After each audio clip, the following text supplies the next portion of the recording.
Good morning तुम्हारा केमन आछो आशा करी तुम्हारा सबाई भालो आछो आमराओ भालो आछि। तो देखो आज के तुम्हादेर संगे आमि सयाबिन कषा शेयर करब किभाबे आमि बाड़ीते सयाबिन कषा तैरी करी। देखो आमि एखाने कतगुलो सयाबिन गरम जले सिद्ध करे निलाम। एबार आमि ग्यासटा अफ करे देब। देखो बंधुरा आमि सेई सयाबिनटा एखाने सिद्ध करे रेखेछि। एबार आमि कड़ाइते ग्यासे एकटा कड़ाई दिये नियेछि, कड़ाइटा आमि गरम करे नियेछि। एबार आमि एखाने एकटु तेल दिये नेब। तेल दिए तेलटा चारिदिके सरिये निलाम। एबार एर मধ্যে আমি কিছু আলু কেটে ধুয়ে রেখেছি। আর আলুগুলো এর মধ্যে একটু লবণ দিয়ে দেবো তেলটার মধ্যে, তাহলে তেলটা ছিটকাবে না। তেলটা ছিটকাবে না। এর মধ্যে আমি ধোয়া আলুগুলো একটু ভেজে নেব।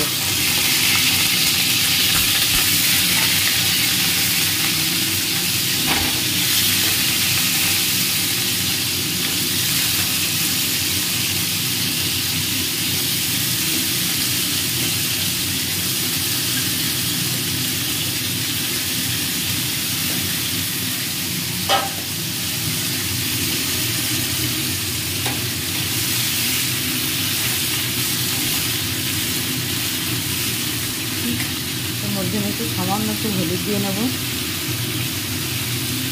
সামান্য।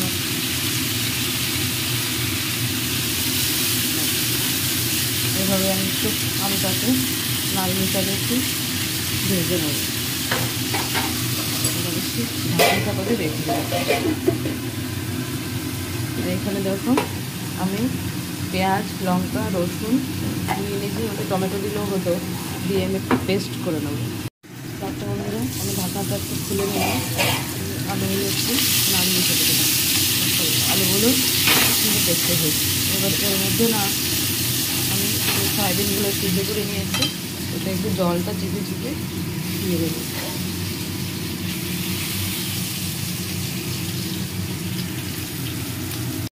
আমি সয়াবিনগুলো জলটা চিপে দিয়ে দিলাম সবগুলো। সাধারণ আলুটা একটু ভালো করে ভাজা ভাজা করে নেব। সয়াবিনের একটা কাঁচা গন্ধ আছে, সেটা থাকবে না।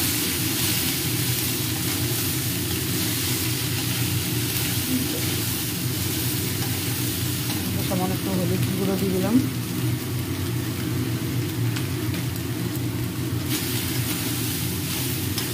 সয়াবিন খেতে আমার ছেলেমেয়ে খুব ভালোবাসে, কষা করে সয়াবিনটা।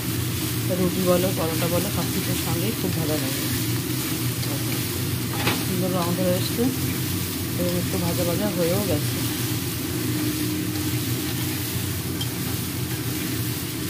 এবার এটা আমি নামিয়ে নেব। দেখো বন্ধুরা আমি সেটা নামিয়ে নিয়েছিলাম। এবার কড়াইটা একটু গরম করে নিলাম, গ্যাসটা বসিয়ে দিয়েছি। আমি এবার মশলাটা একটু কষিয়ে নেব। কড়াইটা গরম হয়ে গেছে। আমরা সাদা তেল দিয়ে রান্না করি। তেল দিয়ে নিলাম, এর মধ্যে দুটো শুকনো লঙ্কা ফোড়ন দিলাম, দুটো তেজপাতা ফোড়ন দিলাম,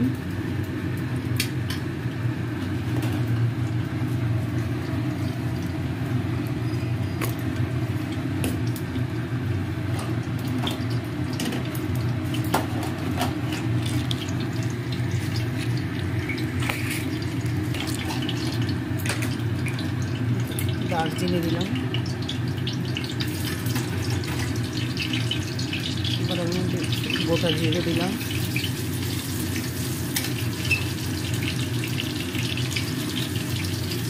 একটু ভাজা ভাজা হয়ে এলো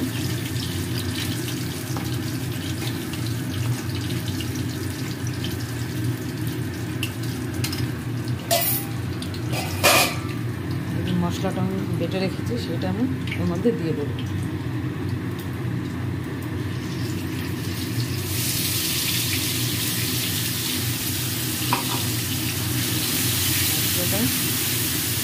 দিয়ে দেবো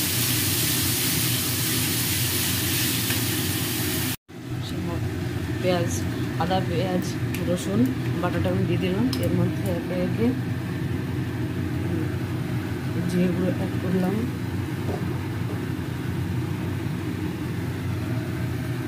আদা গুঁড়ো অ্যাড করলাম, লবণ দিলাম, আর অল্প পরিমাণ হলুদ দেবো, কারণ আমি আলু আর সয়াবিন ভাজার সময় অনেকটা হলুদ আমি দিয়ে ফেলেছি। এবার এই মশলাটাকে আমি যতক্ষণ মশলা থেকে তেল না ছাড়বে আমি আস্তে করে কষিয়ে নেব। একটু আস্তে আস্তে ধিমে আঁচে করে করতে হবে, না হলে নিচে লেগে যাবে। মশলাটা আমার কষানো হয়ে গেছে এবং অল্প অল্প করে এখান থেকে তেল ছাড়তে শুরু করেছে। এই মশলাটা যত ভালো কষানো হবে তত রান্না বেশি টেস্ট হবে। ঠিক আছে, আমি কিন্তু খুব বেশি তেল দিইনি। মশলা থেকে অল্প অল্প করতে তেল ছাড়তে শুরু করেছি এবং এর কালারটা প্রায় চেঞ্জ হয়ে গেছে।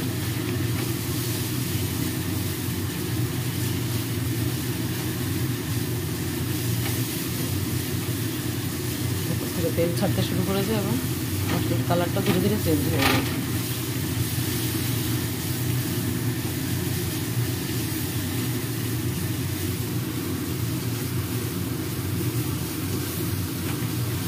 এবার এর মধ্যে আমি আলু আর সয়াবিন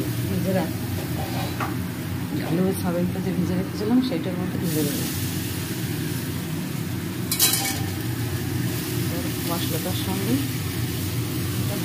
সুন্দর একটা গন্ধ বেরোচ্ছে, ঠিকমতো টের পাচ্ছে না কিন্তু আমি গন্ধটা টের পাচ্ছি, কারণ গন্ধ বেরোচ্ছে। এবার মশলাটা মিশিয়ে খানিকক্ষণ গ্যাসটা কমে ঢাকনা চাপাতে রেখে দেবো।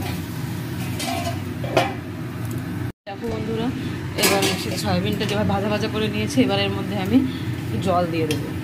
দেখো পুরো আলু সয়াবিন সবই সিদ্ধ হয়ে গেছে। আমি গরম জল দিয়ে দিচ্ছি এর মধ্যে। আমি জলটা ইলেকট্রিক কেটলিতে গরম করে রেখেছিলাম। গরম জল দিলে খেতেও টেস্ট হবে এবং রান্নাটাও তাড়াতাড়ি হয়ে যাবে। দেখো গরম জল দিচ্ছি।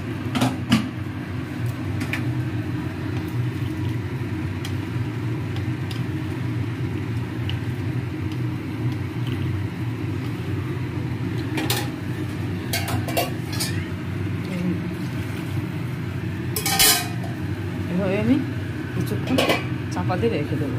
বন্ধুরা, আমি এর মধ্যে কিছু মটরশুঁটি অ্যাড করে দিচ্ছি, যেহেতু আমার ছেলে মেয়ে খাবে, একটু খেতেও টেস্ট হবে এবং শীতের সময় মটরশুঁটিটা তো খুব পাওয়া যায়, পরে আর পাওয়াও যাবে না সেভাবে।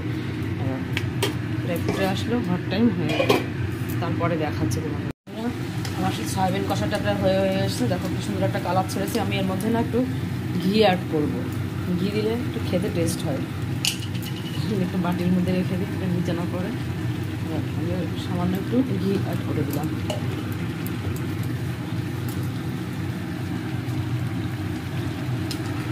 ঘি দিলে একটু খেতে টেস্ট হবে।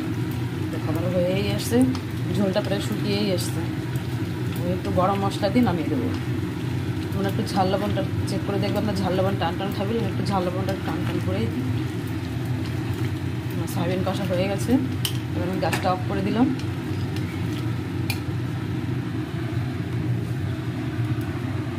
এর মধ্যে না আমার একটা সিক্রেট মশলা আছে,